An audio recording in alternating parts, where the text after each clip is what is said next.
What's going on, guys? It's Justice here. Just a quick video really, just to talk about the DK's rework update which has been launched today. I am literally making this video just to display the graphical rework of them, in case anyone doesn't have a chance to play the game or hasn't seen them on the Twitch live streams or anything like that. So I thought I'd go and check out the area just to see what it's like, because it's quite a pinnacle area, this, in my opinion. You know, when they did the White Wolf Mountain rework and the Catherby, I wasn't too fussed about that personally. There's not really that much activity there anyway at the moment, and not much really going on.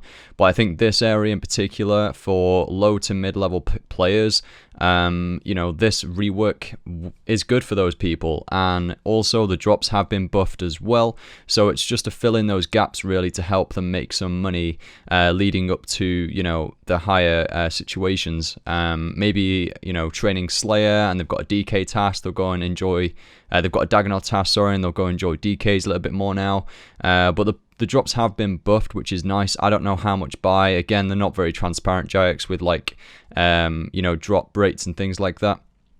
But I guess if somebody, I'm bound, Fat Nooblet or someone's probably going to make a loot from 1,000 kills at some point, maybe.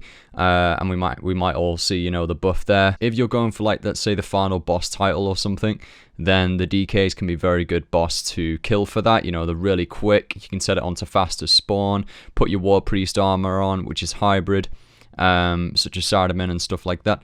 And you can just, you know, completely grind out the kills here. And I actually used DKs for about 1,000 of my boss kills when I got the original final boss title a long time ago now, but that was good times. But just whilst I was here, I managed to get like a dragon hatchet, which is worth 1.5 mil according to the G, and a few little helmets like Berserker helm, Archer helmet. I didn't get any rings, but I was literally only there for like 20 minutes. So the drops have been buffed, and also there is a new drop, the DK tele-tab, which is a pretty cool drop in my opinion. Again, filling in those gaps for the lower to mid-level players out there, and it gives them that opportunity just to teleport straight there, or close to it anyway, and I think that's a fantastic thing. And there was an update a long time ago now where they made it a solo entrance boss, where they changed it from having to do, you know, a duo entrance to a solo entrance. And I mean, if they're reworking bosses like that, then, you know, I'd like to see that happen to Virago, where people are duoing and trioing it now. So I'd like to see, you know, the entrance change there, where you can go in with a 2-man team or a 3-man team. I think that's definitely feasible, and I think that should definitely be implemented to Virago.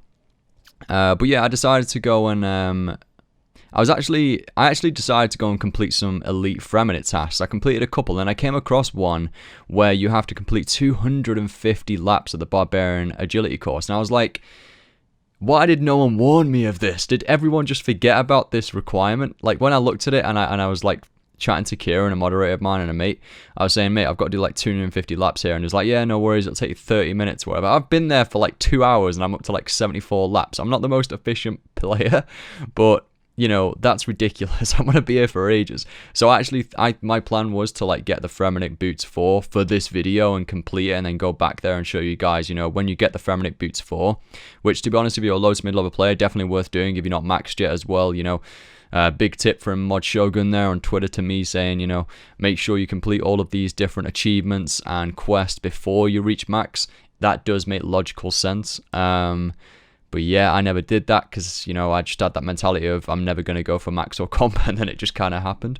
But yeah, definitely worth getting the Fremenit boots for, because it allows you to note, or the DKs drop noted Dagannoth bones, and they actually do stack up to a lot of money, and that will definitely help, you know, the lower to mid-level players, again, just fill in that gap for their money making, to help them progress further in the game quicker. The Fremenit 4 boots as well, they do give a damage increase at DKs, so if you're using like tier 80s, maybe a Balmung if you've got that from completing quests, lines and achievements, then you're going to have a nice little damage increase with those boots as well. And with tier 80s, that's going to be really obvious, and you're going to really see that. And you don't need accuracy here, so tier 80s with that damage boost will be absolutely fine and really effective. To kill Dagannoth Prime here, I used the Zarite Bone. That's tier 80. I do have max stats, but it was still pretty damn effective and still, you know, dealt enough damage for me. And with those boots, you're going to have that increased damage as well. I had enough accuracy for this fight. I was also using just the base stats of a God Book because that'll work on all styles, and I was using War Priest armor just for the hybrid defense, And if you want to, I even use just the Fortitude. If you've done the Light Within, I just use the Fortitude prayer, which gives you like 15% increased defense bonuses. It doesn't give you any like major damage or attack bonuses, but if you're just lazy and you just want to put Revolution on and it's a fairly easy boss fight and you don't want to have to switch your prayers all the time, you could just stick Soul Split on, Fortitude, and it should be fine for you. If you want though, you can switch your prayers, but if you're killing them effectively with tier 80s, you're going to be getting shock drops as well, so you're going to have plenty of food there. Maybe just take a Yak if you're 92 summoning, take some Yak scrolls to be able to bank all of your drops. If not, take a War Tortoise, and if you use those DK tele-tabs, you're going to be able to bank more efficiently. But all in all, you know, decent update. Graphically, you know, there was a lot of like Dan's game, a lot of like negative opinions at first with the DKs because they're such a historic monster in the game, and to change something that pinnacle and something which has had a lot of impact on players, and you know, a lot of the old school communities, probably a lot of them trolling around it because they've still got the old looking old school. And, you know, the old school items are kind of still very, very relevant for, like, what is it, mid to high level on that game still, because of the rings and things like that.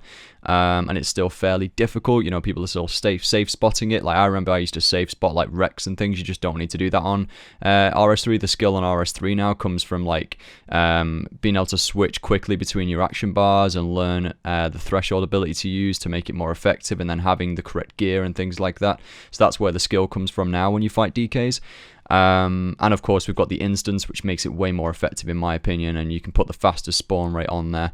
But yeah, overall interesting update for new players or lower to mid-level players. I think it's fantastic for them at the end of the day, and you know, all Jacks are trying to do here is just fill in those gaps to help them progress further in the game and help them enjoy it a little bit more. So I have nothing against that. So hopefully you enjoy this video, checking out, you know, what they look like now. Let me know your opinion. Very, very different, but I think the water one looks the best. I think Rex is a little bit odd, but at the end of the day, he looks like he's trying to look like a T-Rex by the looks of it. I don't know. But the blue Dagannoth King definitely looks the best in my opinion, and I really like the animations from that. But either way, I'm going to end this video here. Thank you for watching. If you're new, make sure to subscribe, and I'll see you all in the next one.